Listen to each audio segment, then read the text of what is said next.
പ്രിയപ്പെട്ടവരെ, അല്ലാഹു സുബ്ഹാനഹു വ തആല നമുക്ക് നൽകിയിരിക്കുന്ന നിഅമത്തുകളിൽ ഏറ്റവും വലിയ നിഅമത്താണ് ആകാശഭൂമിയിലുള്ള മുഴുവൻ വസ്തുക്കളും നമുക്ക് വേണ്ടി ദുആ ചെയ്യുക എന്ന് പറയുന്ന വലിയ അനുഗ്രഹം.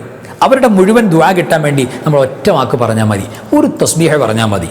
ആ തസ്ബീഹ് ഒരു നബി മറ്റൊരു നബിയുടെ ജനാസയുടെ ചാരത്ത് വെച്ച് പറഞ്ഞതാണ്. ആ തസ്ബീഹ് ഏതാണ്, ഏത് ജനാസയുടെ ചാരത്ത് ഏത് നബിയാണ് പറഞ്ഞത് എന്നതിനെക്കുറിച്ച് നമുക്ക് പറയാനുണ്ട്.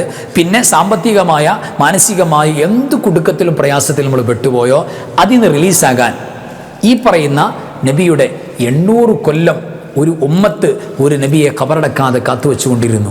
ആ നബിയുടെ പേരിൽ നമ്മൾ ഒരു ഫാത്തിഹയോ യാസീൻ ഓതിയിട്ട് ദുആ ചെയ്താൽ എന്ത് കാര്യം നമുക്ക് പെട്ടെന്ന് നടന്നു കിട്ടും. അത്ഭുതകരമായ എക്സ്പീരിയൻസ് ആണ്. ആ ചരിത്രം ഏതാണ്, നബി ഏതാണ്, എങ്ങനെയാണ് ഓതേണ്ടത്, ദിക്ർ ഏതാണ്, ഈ വിഷയങ്ങളുമായി ബന്ധപ്പെട്ടാണ് നമ്മൾ സംസാരിക്കുന്നത്. അസ്സലാമു അലൈക്കും വറഹ്മത്തുള്ളാഹി വബറകാതുഹു. ബിസ്മില്ലാഹി വൽഹംദുലില്ലാഹി സ്വലാത്തു വസ്സലാമു അലാ അശ്റഫി റസൂലില്ലാഹി വഅലാ ആലിഹി വസഹ്ബിഹി അജ്മഈൻ അൽഫായിസീന ബിറളില്ലാഹി അമ്മാ ബഅദ്.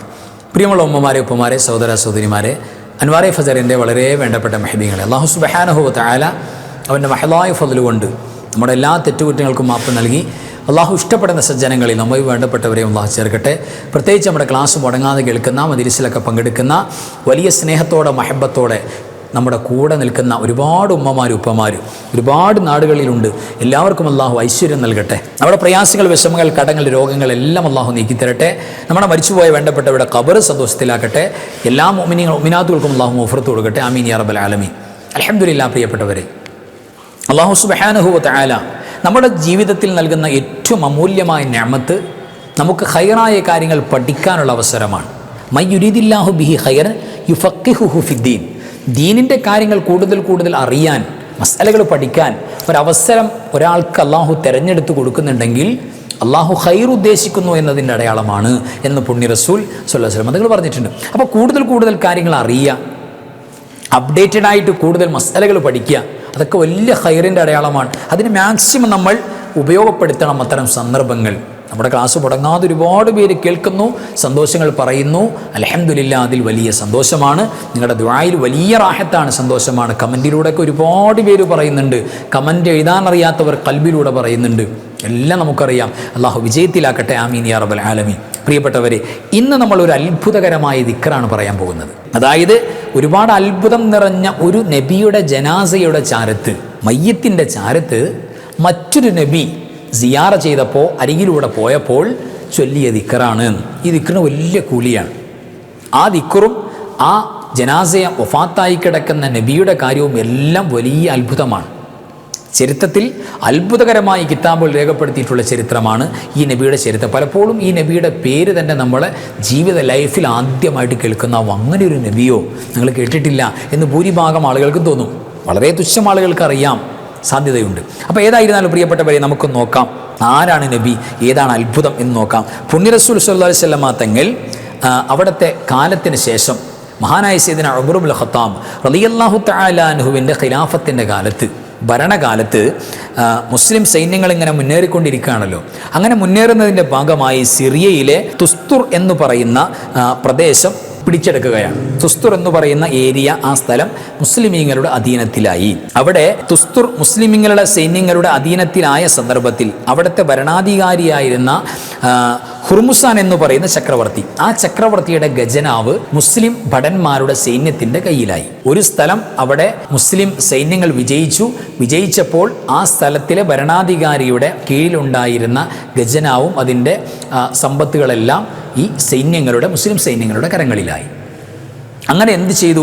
മഹാനായ അംർ ഇബ്നുൽ ആസ് റളിയല്ലാഹു തആല അൻഹു, വലിയ പ്രഗത്ഭനായ പ്രസിദ്ധനായ സ്വഹാബിയാണ്. ആ സ്വഹാബിയുടെ പട്ടാളമാണ് ഈ പറയുന്ന സിറിയയിലെ തുസ്തുർ എന്ന് പറയുന്ന പ്രദേശം പിടിച്ചെടുക്കുന്നത്.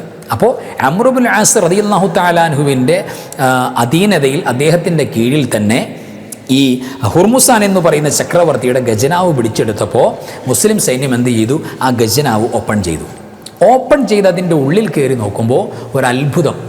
അതാ ഒരു കട്ടിലിൽ ഒരു ജനാസ ഇങ്ങനെ മൂടിയിട്ടുണ്ട്, ഒരു മയ്യത്ത് ഇങ്ങനെ മൂടിയിട്ടിട്ടുണ്ട്. അത്ഭുതമായി സ്വഹാബത്ത് ഓടിച്ചെന്നിട്ട് നോക്കുമ്പോൾ ആ ജനാസയുടെ മയ്യത്തിൻ്റെ ഒരു ചാരത്ത്, തലയുടെ ഭാഗത്ത്, ശരീരത്തിൻ്റെ ചാരത്ത് തന്നെ ഒരു കിതാബ് കാണാം, ഒരു ഗ്രന്ഥം. ആ ഗ്രന്ഥം നോക്കുമ്പോൾ അറബിയിലല്ല, അവർക്ക് മനസ്സിലാകുന്നില്ല, മറ്റു ഭാഷയിലായതുകൊണ്ട് അവർക്ക് പിടികിട്ടുന്നില്ല. അങ്ങനെ എന്ത് ചെയ്തു? ഈ വിവരങ്ങൾ മുഴുവനും സയ്യിദുനാ ഉമർ ഇബ്നുൽ ഖത്താബ് റളിയല്ലാഹു തആല അൻഹുവിന് കൈമാറുകയാണ്. അപ്പോൾ ഭരണാധികാരിയായ ഉമർ റളിയല്ലാഹു തആല അൻഹു നോക്കുമ്പോൾ ഈ ഒരു കിതാബ് കാണുന്നുണ്ട്, ഒരു മനുഷ്യൻ്റെ ജനാസയെക്കുറിച്ച് വിവരം കിട്ടുന്നുണ്ട്. അങ്ങനെ ഈ കിതാബ് ട്രാൻസ്ലേറ്റ് ചെയ്യാൻ വേണ്ടി, അറബിയിലേക്ക് വിവർത്തനം ചെയ്യാൻ വേണ്ടിയിട്ട് മഹാനായ കഅബ് റളിയല്ലാഹു തആല അൻഹുവിൻ്റെ കയ്യിൽ കൊടുത്തു നോക്കുമ്പോൾ ഇതെന്താ?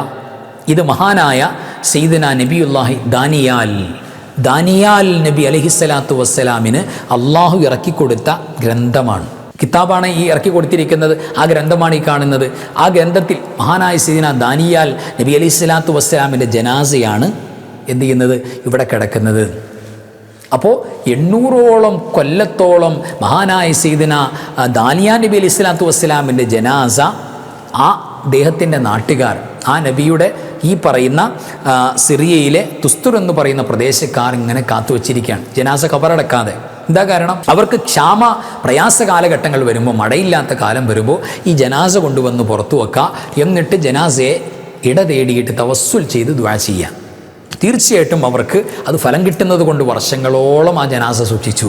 ആ നബിയുടെ 800 കൊല്ലം വഫാത്തായി പോയ നബിയുടെ ജനാസയാണ് നല്ല പ്യൂറായിട്ട് കിടക്കുന്നത്. അവിടെ അദ്ദേഹത്തിൻ്റെ കിതാബ് ഗ്രന്ഥമാണ് അതിൻ്റെ ചാരത്തുള്ളത് എന്ന് മനസ്സിലാക്കി. ഇങ്ങനെ സയ്യിദുനാ ഉമർ ഇബ്നുൽ ഖത്താബ് റളിയല്ലാഹു തആല അൻഹു അദ്ദേഹത്തിൻ്റെ ജനാസ ഖബറടക്കാൻ ദഫൻ ചെയ്യാൻ വേണ്ടി പ്രത്യേകം പറയുന്നുണ്ട്. അങ്ങനെ ദഫൻ ചെയ്യുന്നുണ്ട്. വീണ്ടും ആളുകൾ പൊക്കിയെടുക്കാതിരിക്കാൻ വേണ്ടിയിട്ട് 13ഓളം ഖബറുകൾ ഇങ്ങനെ ഒരേപോലെ കുഴിച്ചു.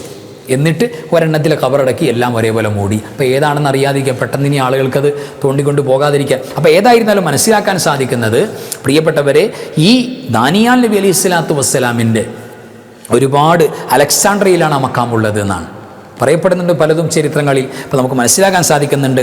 ഏതായിരുന്നാലും ഒരു പ്രശ്നം വന്നാൽ അത്രയും കൊല്ലം ആ സമൂഹം മൊത്തം അദ്ദേഹത്തിൻ്റെ ജനാസ കൊണ്ട് ഉപയോഗപ്പെടുത്തിയത് ദുആക്കാണ് എന്നാണ് പറയുന്നത്. അപ്പോൾ ഏതായിരുന്നാലും പ്രിയപ്പെട്ടവരെ, അതിപ്പോൾ ജനാസ, മഹാന്മാരുടെ ജനാസ ഖബറിലേക്ക് ഇറക്കി വെച്ചു. പുണ്യ റസൂൽ സല്ലല്ലാഹു അലൈഹി വസല്ലം തങ്ങളുടെ ജനാസ ഹുജറ ഷരീഫിലാണ്, റൗള ഷരീഫിലാണ്.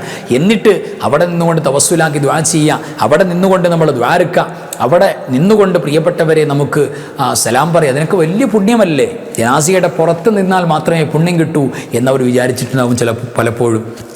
അതല്ല, ജനാസ ഖബറിൻ്റെ അകത്ത് പോയി മറമാടപ്പെട്ടാലും ഒരു കുറവുണ്ടാവില്ല എന്ന് മനസ്സിലാക്കി കൊടുക്കുകയാണ് സയ്യിദുനാ ഉമർ ഇബ്നുൽ ഖത്താബ് റളിയല്ലാഹു തആല. അപ്പോൾ ഈ മഹാനായ ദാനിയാൽ നബി അലൈഹിസ്സലാത്തു വസ്സലാമിൻ്റെ പേരിൽ ഒരു ഫാത്തിഹ മുടങ്ങാതെ ഓതുന്ന പതിവ് ഒരാൾക്കുണ്ടെങ്കിൽ ഒരുപാട് അത്ഭുതകരമായ ഗുണങ്ങൾ അതുകൊണ്ട് കിട്ടും. ഒരു ആവശ്യം നടക്കാനുണ്ട്, ഒരു പ്രത്യേകമായി കാര്യം നടക്കാനുണ്ട്, ദാനിയാൽ നബി അലൈഹിസ്സലാത്തു വസ്സലാമിൻ്റെ ഒരു ഫാത്തിഹയോ ഒരു യാസീനോ നമ്മൾ ഓതി നിയ്യത്ത് ചെയ്തിട്ട് പ്രിയപ്പെട്ടവരെ ദ്വാരുന്നാൽ പെട്ടെന്ന് കാര്യങ്ങൾ നടക്കും. അങ്ങനെ നടന്ന വലിയൊരു ഉമ്മത്തിൻ്റെ സംഭവം പ്രിയപ്പെട്ടവരെ കിതാബിൽ നമുക്ക് കാണാം. അപ്പോൾ നമ്മൾ അധികവും പരിചയപ്പെടാത്തൊരു നബിയാണ് ദാനിയാൽ നബി അലൈഹിസ്സലാത്തു വസ്സലാം. അപ്പോൾ ദാനിയാൽ നബി അലൈഹിസ്സലാത്തു വസ്സലാമിൻ്റെ മേൽ ഫാത്തിഹ, യാസീൻ, ചുരുങ്ങിയത് ഫാത്തിഹ ഡെയിലി ഓതുന്ന മാക്സിമം ഞാൻ ശ്രദ്ധിക്കാറുണ്ട്, മറന്നു പോകാതെ ഓർക്കാറുണ്ട്. അപ്പോൾ നമ്മളൊക്കെ പതിവായി ഓതുന്ന ഒരു ശൈലി ഉണ്ടെങ്കിൽ വളരെ നല്ലതാണ്, വളരെ നല്ലതാണ്. നമ്മുടെയൊക്കെ ജീവിതത്തിൽ ഒരുപാട് വലിയ താല്പര്യവും അത്ഭുതവും തോന്നിയിട്ടുണ്ട് ഈ മഹാനുഭാവൻ്റെ പേരുള്ള ഫാത്തിഹ ഓതാനുള്ള ഒരു ഇഷ്ടവും താല്പര്യവും. അള്ളാഹു നമുക്കൊക്കെ അത്തരം മഹബത്ത് അള്ളാഹു കൽബിൽ തരട്ടെ. ആമീൻ യാ റബ്ബൽ ആലമീൻ. അപ്പോൾ ഈ മഹാനുഭാവൻ്റെ ചാരത്തുകൂടെ നടന്നു പോകുമ്പോൾ മഹാനായ സക്കരിയ നബി അലൈഹിസ്സലാത്തു വസ്സലാം അവിടെ മഹാനവറുകൾ ഒരു ദിക്ർ പറയുന്നുണ്ട്. ആ ദിക്ർ ഭയങ്കര പവർഫുൾ ദിക്റാണ്. സുബ്ഹാന മൻ തഅസ്സറ ബിൽ ഖുദ്റതി ഖഹറൽ ഇബാദ ബിൽ മൗത്ത് എന്ന് പറയുന്ന ദിക്ർ. ഈ ദിക്ർ എന്താ ഈ ദിക്റിൽ പറയുന്നത്? കഴിവ് കുതിരത്തുകൊണ്ട് പ്രതാപശാലിയായവനും അതേപോലെ തന്നെ അടിമകളെ മരണം കൊണ്ട് ഒതുക്കി വെക്കുന്നവനുമായ അള്ളാഹു എത്ര പരിശുദ്ധനാണ്. എത്ര വലിയ ആളാണെങ്കിലും മരണം കൊണ്ട് അള്ളാഹു അടിമകളെ ഒതുക്കി വെക്കും. കഴിവും കുതിരത്തുകൊണ്ട് വലിയ പ്രതാപശാലിയാണ് ആര്? അള്ളാഹു സുബ്ഹാനഹു വ തആല ഇസ്സത്തുള്ളവനാണ്.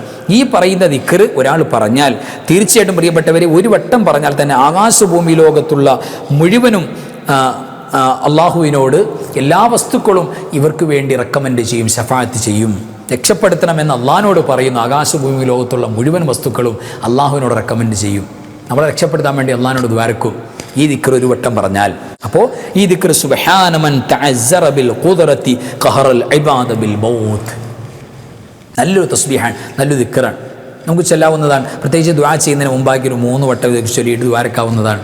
പിന്നെ ദാനിയാൽ നബി സ്വല്ലല്ലാഹു വസ്സലാമിൻ്റെ ഫാത്തിഹ യാസീനൊക്കെ ഓതിയിട്ട് ഒരു പ്രത്യേക കാര്യമുണ്ട്, നടക്കാനുണ്ട്.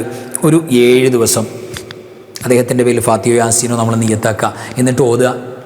ഇപ്പോൾ ഒരു പ്രയാസത്തിൽ കുടുങ്ങിപ്പോയി, പെട്ടെന്നൊരു സാമ്പത്തികമായിട്ടോ മാനസികമായിട്ടോ ഒരു പ്രയാസം, ഒരു വിഷമം പെട്ടെന്ന് നേരിട്ടു.